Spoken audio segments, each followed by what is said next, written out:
여러분, 오늘 제가 소개해드릴 이야기는 70년 전 전쟁의 한복판에서 피어난 인간애가 어떻게 현재의 위기를 구원했는지에 관한 놀라운 실화입니다. 적국의 병사를 구한 중국인의 선택이 70년 후 그의 손자 세대에게 어떤 축복으로 돌아왔는지, 과거의 작은 행동이 오늘날 산업도시 하나를 부활시킨 기적의 이야기입니다. 한국이 은혜를 어떻게 100배로 갚았는지 그 감동적인 여정을 시작하겠습니다. 그 전에 구독과 좋아요 눌러주시면 영상을 제작하는 데 있어 큰 힘이 됩니다. 안녕하세요. 저는 야오닝성의 한 산업도시에서 고등학교 역사교사로 일하고 있는 리민입니다. 제가 태어나고 자란 이곳은 예전에는 활기가 넘치는 곳이었습니다. 아침마다 공장 사이렌 소리와 함께 일터로 향하는 노동자들의 발걸음 소리로 거리가 시끌벅적했죠. 주말이면 공원은 가족들의 웃음소리로 가득했고, 밤이면 야시장의 향기로운 음식 냄새가 도시 전체를 감쌌습니다. 그러나 최근 몇 년간 공장들이 하나둘 문을 닫기 시작했죠. 처음엔 그저 일시적인 어려움이라 생각했습니다. 하지만 상황은 점점 심각해졌어요. 작년에는 도시 최대 규모의 철강 공장마저 문을 닫았습니다. 거리는 한산해졌고 빈 점포들이 늘어났습니다. 한때 북적이던 시장도 이제는 한가한 모습이었죠. 마치 도시 자체가 숨을 거둬가는 것 같았습니다. 학교 앞 분식점 아주머니는 점점 줄어드는 손님의 한숨만 내쉬셨습니다. 리 선생, 이러다 우리 아들도 대도시로 떠나야 할 것 같아요. 그 말에 가슴이 아팠습니다. 교실에서 학생들을 바라볼 때마다 마음이 무거웠습니다. 그들의 눈빛에서 희망보다는 불안이 더 크게 느껴졌으니까요. 청년들은 더 나은 일자리를 찾아 베이징이나 상하이 같은 대도시로 떠나갔고 남은 건 노인들과 아이들 뿐이었습니다. 학교 등록 학생 수도 해마다 줄어들고 있었죠. 작년에는 2개 반을 통합해야 했고 올해는 또 2명의 교사가 다른 학교로 전근을 가게 되었습니다. 제 사무실 책상 위에는 항상 할아버지의 낡은 군복 사진이 놓여 있었습니다. 나무 액자에 담긴 흑백 사진 속 젊은 할아버지는 당당하게 군복을 입고 계셨죠. 사진 한켠에는 작은 배지가 빛나고 있었습니다. 할아버지 리웨이펑은 한국 전쟁 당시 중국군으로 참전하셨다가 부상을 입고 돌아오셨어요. 어릴 적 할아버지는 종종 전쟁 이야기를 들려주셨습니다. 하지만 다른 참전 용사들과 달리 할아버지의 이야기에는 항상 특별한 뉘앙스가 있었죠. 미나, 전쟁은 모두를 괴물로 만들지만 그 속에서도 인간성을 잃지 않는 이들이 있단다. 내가 만난 한국인들은 아무리 어려운 상황에서도 존엄을 잃지 않는 민족이었어. 겨울밤 따뜻한 온돌방에서 할아버지가 들려주시던 이 말씀이 무슨 의미인지 제대로 이해하지 못했지만 할아버지의 눈빛에서 특별한 감정을 느낄 수 있었습니다. 자랑스러움과 아픔이 뒤섞인 복잡한 감정이었죠. 전쟁 이야기를 할 때마다 할아버지의 목소리에는 비통함과 동시에 어떤 자부심이 담겨 있었어요. 마치 비밀스러운 무언가를 간직하고 계신 것 같았습니다. 어린 제게는 그저 노인의 회상으로만 들렸지만 지금 생각해보면 그 말씀 속에는 깊은 의미가 담겨 있었던 것 같습니다. 할아버지는 제가 대학에 입학하던 해에 돌아가셨습니다. 평생을 성실하게 살아오신 할아버지의 장례식은 소박했지만 많은 지역 주민들이 찾아와 마지막 인사를 건넸습니다. 유품 정리를 하면서 낡은 일기장을 발견했지만 당시에는 그저 전쟁 기록이라 생각해 깊이 살펴보지 않았죠. 가문의 유품으로 소중히 보관만 했을 뿐입니다. 그 일기장이 나중에 우리 도시의 운명을 바꾸게 될 줄은 아무도 몰랐습니다. 역사교사가 된 저는 종종 할아버지의 이야기를 학생들에게 들려주곤 했습니다. 할아버지의 세대가 겪은 고난과 희생이 오늘날의 평화를 가져왔다고 말이죠. 전쟁의 참상과 평화의 소중함을 가르치면서 할아버지의 말씀을 인용했습니다. 적이라도 먼저 인간으로 봐야 한다. 그러나 점점 쇠락해가는 도시의 현실 앞에서 그런 이야기는 공허하게 들리기 시작했습니다. 학생들은 미래에 대한 불안으로 역사보다는 취업 준비에 관심이 많았으니까요. 선생님, 역사 공부해서 뭐해요? 이 도시에는 미래가 없잖아요. 3학년 왕리의 말이 가슴에 깊이 박혔습니다. 그 말이 틀리지 않다는 게 더 아팠죠. 그렇게 희망 없이 지내던 어느 날 뜻밖의 소식이 들려왔습니다. 한국의 경제사절단이 우리 도시를 방문한다는 것이었죠. 산업재생 프로젝트를 논의하기 위해서였습니다. 도시 전체가 술렁였습니다. 새로운 일자리, 투자, 그리고 미래에 대한 기대감이 피어나기 시작했으니까요. 오랜만에 사람들의 얼굴에 활기가 돌았습니다. 하지만 대부분의 주민들은 조심스러워했습니다. 외국 기업들이 들어왔다가 이익만 챙기고 떠나는 경우를 여러 번 봐왔으니까요. 이번에도 빈 약속에 그치는 거 아니냐는 회의적인 목소리가 곳곳에서 들려왔습니다. 동네 찻집에서는 노인들이 머리를 모으고 한국 기업에 대한 이야기를 나누었습니다. 한국은 우리보다 잘 살지만 결국 자기들 이익을 위해 오는 거겠지. 그런 상황에서 제가 기대했던 것은 그저 일시적인 경기 부양이었을 뿐 도시의 근본적인 변화까지는 생각하지 못했죠. 한국경제사절단의 방문 소식이 전해진 날 교장 선생님이 저를 급하게 불렀습니다. 학교에서 영어와 한국어 기초를 알고 있는 사람은 저밖에 없다는 이유였죠. 대학 시절 한 학기 동안 한국어를 배웠던 것이 이런 식으로 빛을 발할 줄은 몰랐습니다. 사실 그때는 한류 드라마에 빠져서 시작했던 취미였을 뿐인데 말이죠. 리민 선생, 내일 한국 대표단이 학교를 방문하기로 했어요. 통역 보조를 부탁해도 될까요? 공식 통역사는 있지만 학교 소개는 우리 교사가 직접 하는 게 좋을 것 같아서요. 교장 선생님의 눈빛에서 간절함이 느껴졌습니다. 이번 방문이 학교에도 중요한 기회라는 것을 알 수 있었죠. 몇 년째 예산 삭감으로 어려움을 겪고 있던 우리 학교에겐 새로운 지원이 절실했으니까요. 물론이죠, 교장 선생님. 최선을 다하겠습니다. 갑작스러운 요청이었지만 거절할 이유가 없었습니다. 그날 밤 늦게까지 한국어 표현들을 다시 찾아보며 공부했습니다. 안녕하세요, 환영합니다 같은 기본적인 인사말부터 교육 환경, 학생 진로 같은 전문 용어까지. 발음이 서툴러 거울 앞에서 여러 번 연습하기도 했습니다. 다음 날 검은색 정장을 입은 한국 대표단이 학교에 도착했습니다. 그 중에서도 눈에 띄는 사람은 김주원 이사였습니다. 40대 중반으로 보이는 그는 날카로운 눈빛과 부드러운 미소를 동시에 가진 사람이었죠. 첫 인상부터 범상치 않은 카리스마가 느껴졌습니다. 영어를 유창하게 구사하는 그와 함께 학교를 돌아다니며 통역을 하다 보니 자연스럽게 대화가 이어졌습니다. 리 선생님, 이 학교에서 얼마나 오래 근무하셨나요? 김주원의 질문에 저는 미소를 지었습니다. 7년 정도 됐습니다. 제가 이 학교 졸업생이기도 해요. 아, 그렇군요. 고향을 위해 일하시는군요. 존경스럽습니다. 그의 말에 왠지 모를 따뜻함이 느껴졌습니다. 대부분의 기업인들이 숫자와 이익에만 관심을 보이는 것과 달리 김주원은 사람과 지역사회에 진정한 관심을 가진 것 같았죠. 학교 투어를 마치고 제 사무실로 안내했을 때였습니다. 김주원의 시선이 제 책상 위 할아버지 사진에 고정되었습니다. 그는 갑자기 걸음을 멈추고 사진 앞으로 다가갔죠. 혹시 이 사진 속분은 누구신가요? 김주원의 목소리에 묘한 긴장감이 감돌았습니다. 저는 사진을 바라보며 자연스럽게 답했습니다. 제 할아버지십니다. 한국전쟁 참전 용사셨어요. 김주원은 사진을 유심히 살펴보더니 특히 할아버지 군복에 달린 작은 배지에 주목했습니다. 그는 믿을 수 없다는 듯 고개를 저었죠. 혹시 이 배지 장진호 전투에 참전하셨던 분인가요? 그의 질문에 저는 놀라움을 감출 수 없었습니다. 할아버지가 장진호 전투에 참전하셨다는 이야기는 들었지만 외국인이 그걸 어떻게 알 수 있는지 의아했죠. 네, 맞습니다. 어떻게 아셨죠?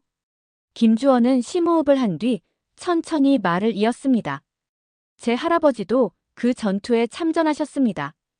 한국군으로요. 그리고 그 배지는 매우 특별한 의미가 있습니다. 그 순간 저는 할아버지가 항상 소중히 여겼던 그 배지에 어떤 비밀이 숨겨져 있는지 직감했습니다. 김주원의 표정이 복잡해 보였습니다. 마치 오래된 퍼즐의 마지막 조각을 발견한 사람처럼 말이죠. 혹시 이 사진을 자세히 볼 수 있을까요? 그리고 할아버지에 대해 더 알려주실 수 있나요? 김주원의 요청에 저는 사진 액자를 건넸습니다. 그가 왜 그토록 관심을 보이는지 알 수 없었지만 직감적으로 중요한 일이 벌어지고 있다는 느낌이 들었습니다. 김주원이 할아버지 사진에 보인 관심은 단순한 호기심 이상이었습니다. 그는 회의 일정을 미루고 사진을 한국으로 보내겠다고 했습니다. 국방부에 확인을 요청한다는 것이었죠. 처음에는 그저 역사적 호기심에서 비롯된 행동이라 생각했습니다. 하지만 이틀 후 김주원의 표정이 완전히 달라져 있었습니다. 리 선생님, 정말 놀라운 소식이 있습니다. 호텔 로비에서 만난 김주원은 흥분을 감추지 못했습니다. 그는 태블릿을 꺼내며 국방부에서 보내온 자료를 보여주었습니다. 할아버지의 이름이 리웨이펑 맞으시죠? 1950년 11월 장진호 전투에 참전하셨던 분이 확실합니다. 저는 고개를 끄덕였습니다. 여기까지는 제가 알고 있는 사실과 다르지 않았죠. 그런데 국방부 기록에 따르면 할아버지는 매우 특별한 일을 하셨습니다. 할아버지는 부상당한 한국군 포로를 인도적으로 대우하셨고 그중 한 명을 살려 돌려보내셨습니다. 저는 믿을 수 없다는 듯 태블릿을 바라보았습니다. 그곳에는 분명 할아버지의 이름과 함께 70년 전의 기록이 담겨 있었습니다. 머릿속이 혼란스러웠습니다. 할아버지가 말씀하신 한국인의 존엄이란 표현이 이제야 의미가 있게 다가왔습니다. 그렇군요. 그래서 할아버지가 항상 한국인에 대해 존경을 표하셨던 거였군요. 김주원은 고개를 끄덕였습니다. 그의 눈에 감동의 빛이 어렸습니다. 전쟁 중에 적군을 구한다는 건 목숨을 거는 일이었습니다. 당시 중국군 내에서는 인도주의적 행동이 배신으로 여겨질 수도 있었죠.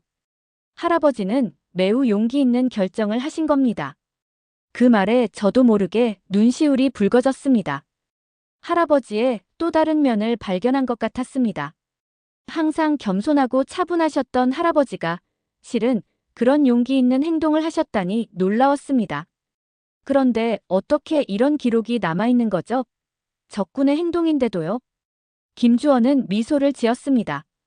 그 한국군 병사가 살아 돌아와 증언했기 때문입니다.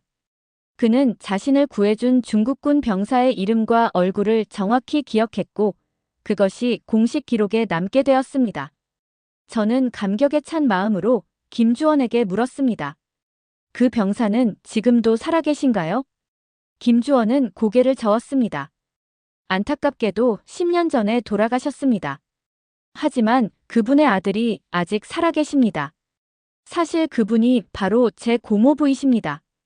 그 말에 저는 충격을 받았습니다. 이건 단순한 우연이 아니었습니다. 마치 운명과도 같은 만남이었죠. 처음에는 그저 회사에서 맡긴 일이었습니다. 하지만 이제는 개인적인 사명이 되었습니다. 우리 가족이 빚진 은혜를 갚는 일이니까요. 우리는 오랫동안 이야기를 나눴습니다. 김주원은 자신의 삼촌이 항상 중국 병사에 대한 이야기를 가족들에게 들려주었다고 했습니다. 전쟁터에서 만난 적군이 내게 인간의 존엄을 되돌려주었다는 말을 자주 했다고요. 그날 밤 저는 할아버지의 일기장을 다시 찾아보았습니다. 이제는 다른 시선으로 읽게 된 것이죠. 1950년 11월 30일 일기에 이런 구절이 있었습니다. 오늘 포로 중 한 명이 열병으로 쓰러졌다. 군의관은 손 쓸 방법이 없다고 했다. 하지만 그를 그대로 죽게 내버려 둘 수는 없었다. 내 어머니가 가르쳐준 약초 처방을 기억해냈다. 몰래 약초를 구해 다려 먹였다. 그가 내 손을 잡으며 가족 사진을 보여주었다. 그때 깨달았다. 우리는 서로 다른 제복을 입었지만 모두 같은 인간이라는 것을 읽다 보니 눈물이 흘렀습니다. 할아버지가 왜 그토록 한국인에 대해 특별한 감정을 갖고 계셨는지 이제야 이해할 수 있었습니다. 며칠 후 김주원은 할아버지의 행동에 대한 공식 확인서를 한국 국방부로부터 받았습니다. 그것은 단순한 문서 이상의 의미를 가졌습니다. 70년이 지난 지금도 할아버지의 선행이 기억되고 있다는 사실이 저를 감동시켰습니다. 학교에서 이 소식을 나누자 학생들의 반응이 달라졌습니다. 특히 진로에 대해 고민하던 3학년 왕리의 눈빛이 바뀌었습니다. 선생님, 정말 멋있네요. 한 사람의 작은 선택이 70년이 지난 지금까지 기억된다니요. 우리도 그런 선택을 할 수 있을까요? 그 질문에 저는 확신을 가지고 대답했습니다. 물론이지. 우리는 매일 선택을 통해 역사를 만들어가고 있어.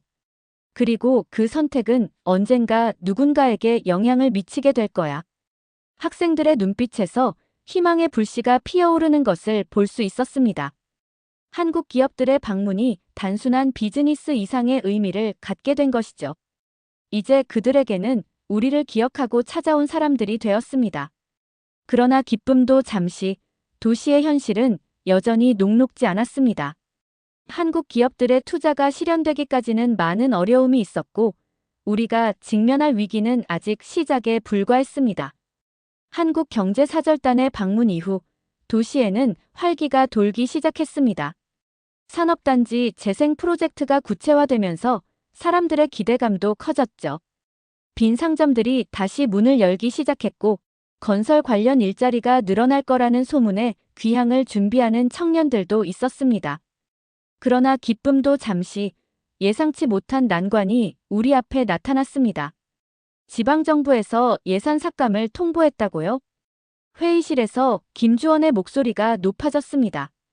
저는 통역으로 배석했기에 상황을 지켜볼 수 있었죠. 지방정부 관계자는 난처한 표정으로 서류를 넘겼습니다.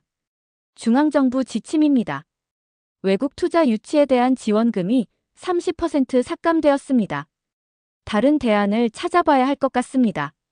분위기가 얼어붙었습니다. 김주원은 깊은 한숨을 내쉬었지만 곧 침착하게 말을 이었습니다. 이해합니다. 하지만 이 프로젝트는 단순한 비즈니스가 아닙니다. 우리는 계속 진행할 것입니다. 회의가 끝난 후 김주원은 저에게 다가왔습니다. 리 선생님, 걱정 마세요. 방법을 찾을 겁니다. 이건 숫자로만 판단할 수 있는 문제가 아니니까요. 그의 확신에 찬 표정에서 진정성이 느껴졌습니다.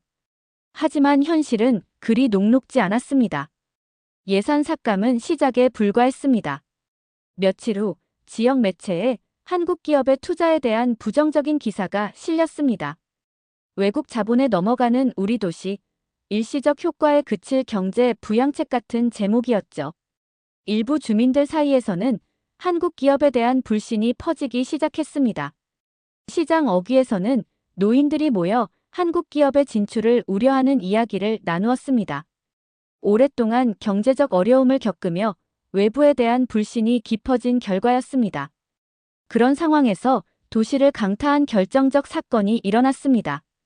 지역 최대 공장인 철강회사가 파산 결정을 내린 것입니다. 2,000명 이상의 노동자가 일자리를 잃게 되었고 도시 전체가 충격에 빠졌습니다. 거리에는 항해 플래카드가 걸렸고 시청 앞에서는 시위가 벌어졌습니다. 희망이 사라져가는 순간이었습니다. 집에 돌아와 할아버지의 사진을 바라보았습니다.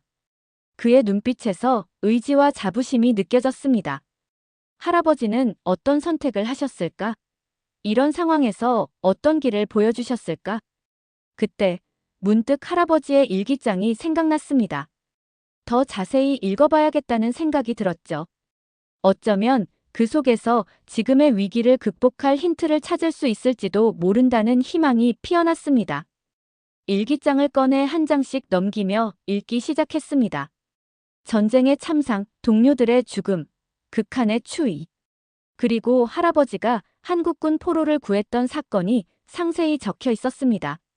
할아버지는 그 행동으로 처벌을 받을 뻔했지만 동료 군인들의 침묵 덕분에 무사할 수 있었다고 적혀 있었습니다. 그리고 마지막 문장이 가슴을 울렸습니다. 인간성을 지키는 것, 그것이 역사의 심판 앞에 떳떳할 수 있는 유일한 길이다. 그 순간 무언가 결심이 섰습니다.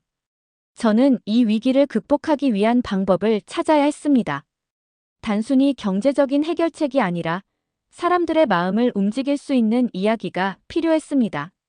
그리고 그 이야기는 할아버지의 일기장 속에 있었습니다. 다음 날 아침, 저는 일찍 일어나 할아버지의 일기장을 다시 꼼꼼히 읽기 시작했습니다. 특히 한국군 포로와 관련된 부분을 주의 깊게 살펴보았죠. 할아버지는 일기에 그 한국군 병사와 나눈 대화와 교류를 자세히 적어두셨습니다. 언어가 달라 제대로 대화할 수는 없었지만 손짓과 표정으로 서로를 이해했다고 합니다. 특히 마음을 울리는 구절이 있었습니다. 그는 내게 가족 사진을 보여주었다. 아내와 어린 아들이 미소 짓고 있었다. 그때 깨달았다. 우리는 서로 다른 제복을 입었지만 모두 같은 인간이라는 것을. 내가 그의 자리에 있었을 수도 있고 그가 내 자리에 있었을 수도 있다. 운명은 그저 우리를 다른 쪽에 세워놓았을 뿐. 할아버지는 그 병사에게 몰래 약을 구해주고 음식을 더 가져다 주었습니다. 결국 그 병사의 건강이 회복되자 할아버지는 모험을 감행했습니다. 어느 밤 그를 풀어주어 탈출할 수 있게 도와준 것입니다. 그것은 할아버지 자신도 위험에 처할 수 있는 결정이었지만 인간으로서의 양심을 따른 선택이었죠.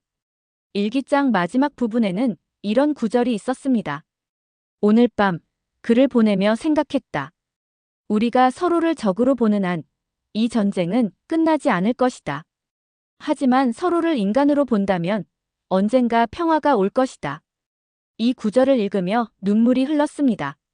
할아버지의 깊은 인간애와 지혜를 느낄 수 있었습니다.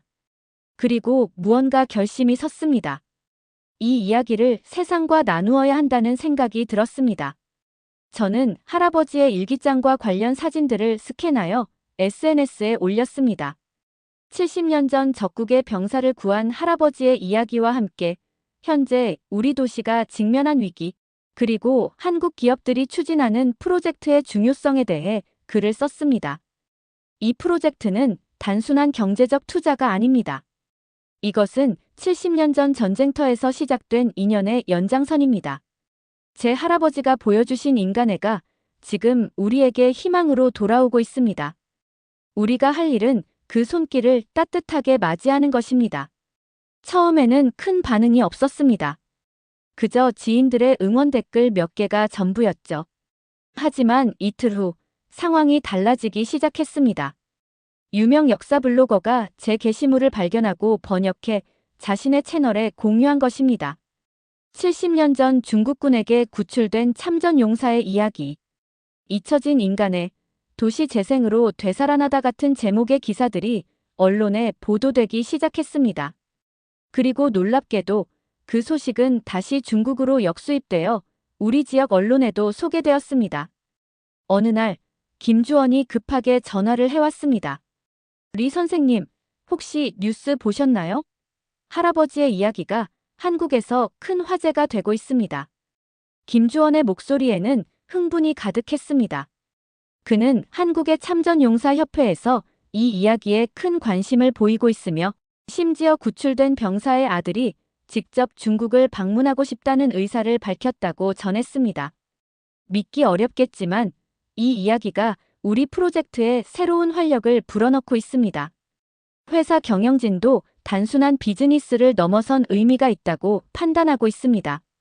그 소식을 들으며 가슴이 뛰었습니다. 할아버지의 작은 선택이 70년이 지난 지금 이런 식으로 되살아날 줄은 상상도 못했습니다.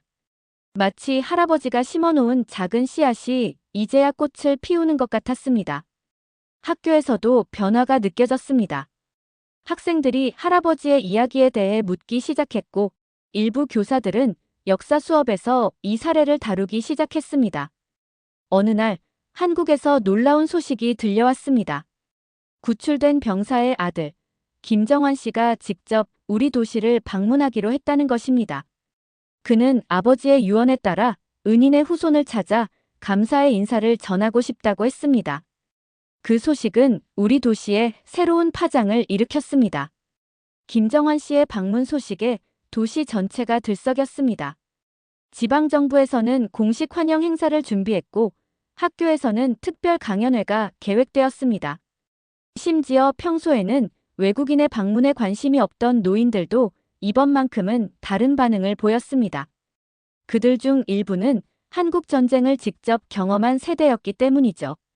시장 어귀의 찻집에서 노인들이 이야기를 나누는 것을 우연히 들었습니다.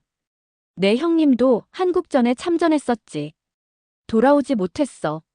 적국이었지만 그들도 우리처럼 고통받는 사람들이었지.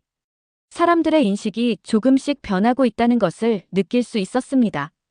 과거의 상처와 현재의 어려움 속에서도 인간적인 연결고리가 새로운 희망을 만들어내고 있었습니다. 드디어 김정환 씨가 도착한 날, 공항에는 많은 사람들이 모였습니다.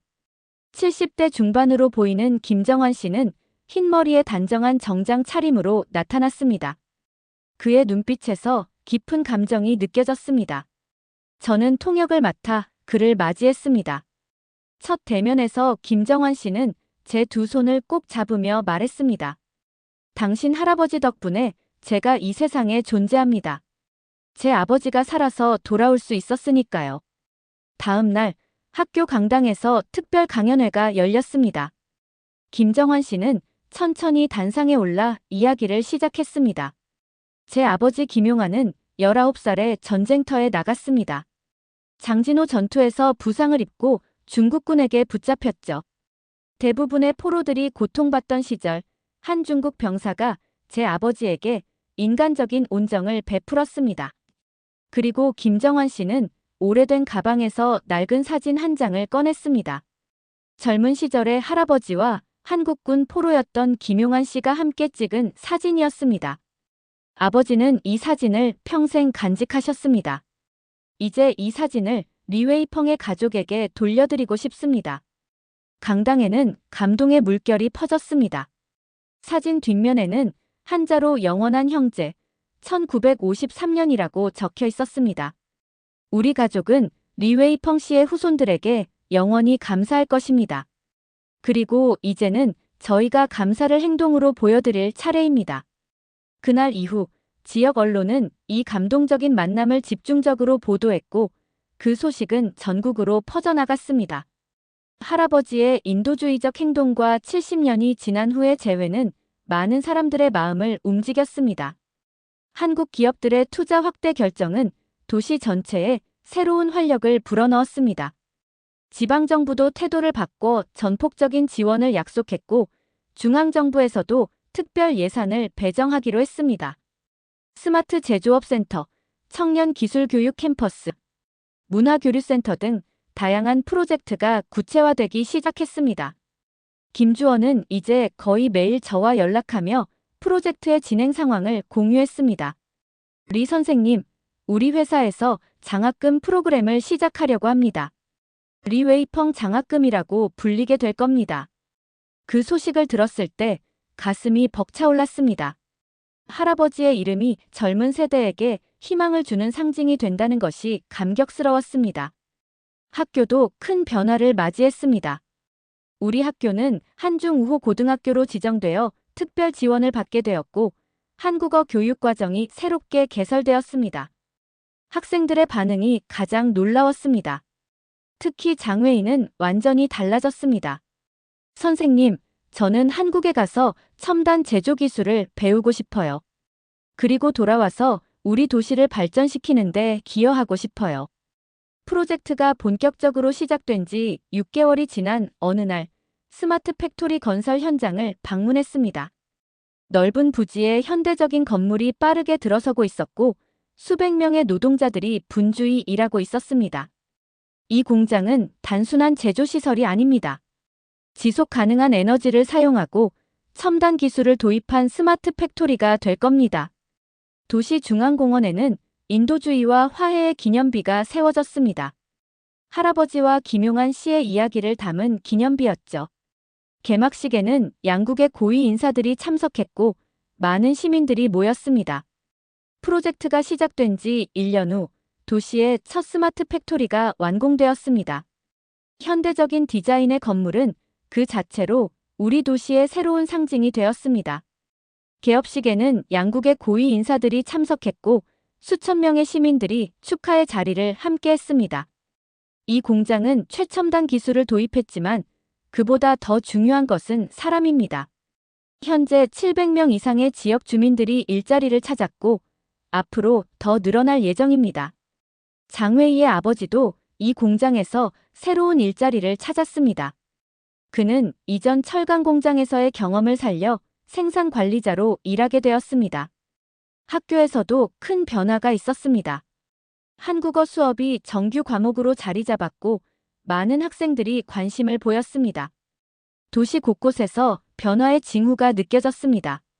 새로운 아파트 단지가 건설되고 문화센터와 공원이 조성되었습니다. 특히 인상적인 것은 한중 문화교류센터였습니다. 이 센터는 단순한 문화시설을 넘어 양국의 역사와 현재를 연결하는 공간이었습니다. 할아버지와 김용한 씨의 이야기를 담은 전시관이 마련되었고 많은 방문객들이 찾아왔습니다. 시간이 흐르면서 우리 도시는 한중협력의 모범 사례로 불리게 되었습니다. 여러 도시에서 대표단이 방문해 우리의 경험을 배우고자 했고 언론에서도 지속적으로 관심을 보였습니다. 할아버지의 그 믿음이 현실이 되는 것을 지켜보면서 저는 깊은 감사함을 느꼈습니다.